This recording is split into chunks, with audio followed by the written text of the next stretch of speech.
శ్రీరామనగర్ నాగులకట్ట ప్రాంతంలోని కర్నూలు జిల్లా cooperative department సహాయ రిజిస్ట్రార్ పి సుజాత స్వగృహంలో ఏసీబీ అధికారులు సోదాలు నిర్వహించారు. ఈ సందర్భంగా ఏసీబీ డీఎస్పీ శివనారాయణ స్వామి మాట్లాడారు. ఆదాయానికి మించిన ఆస్తులు ఉన్నాయనే ఆరోపణలపై నేడు సోదాలు కొనసాగించినట్లు పేర్కొన్నారు. కర్నూలులో 5 ప్రదేశాలలో జరిపిన సోదాల్లో 8,21,000 నగదు, 30 తులాల బంగారం స్వాధీనం చేసుకున్నట్లు చెప్పారు. అదేవిధంగా ఈ సోదాల్లో 4 ఇళ్లు, 8 స్థలాలు గుర్తించడం జరిగిందన్నారు. అయితే ఇంకా పూర్తి విచారణ చేయాల్సి ఉందని డీఎస్పీ తెలిపారు.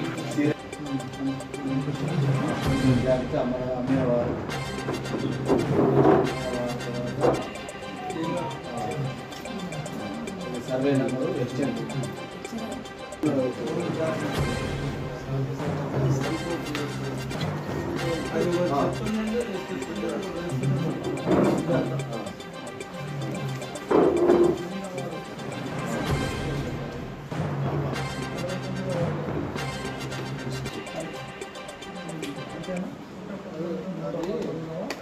శ్రీరామ్ నగర్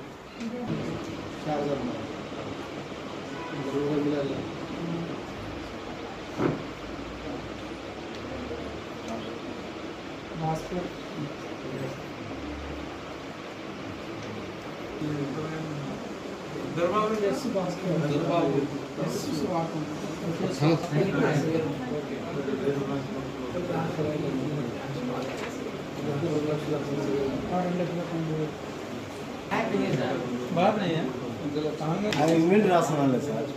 3వ మీరు రీడింగ్ అన్నారు.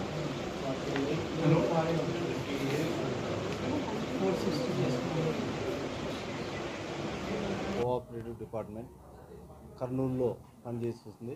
ఆమె ఆదాయానికి మించి అక్రమాస్తులు కలిగి ఉన్నారనే సమాచారం మేరకు ఈ దినము ఆమె ఇంటి మీద మరియు ఆమె బంధువుల ఇంటి మీద మొత్తం 5 ఇళ్లపైన సోదాలు నిర్వహించడం జరిగింది. ఈ సోదాలలో పలు అక్రమాస్తులు బయటపడినాయి.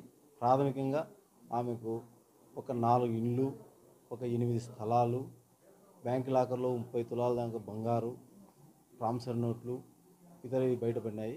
సోదాలు ఇంకా కొనసాగుతున్నాయి. ఈ సోదాలు పూర్తయితే మొత్తం ఎంత అక్రమాస్తులు సంపాదించారనే విషయం బయటకు వస్తుంది. నా పేరు జె శివనారాయణ స్వామి, ఏసీబీ డీఎస్పీ కర్నూలు.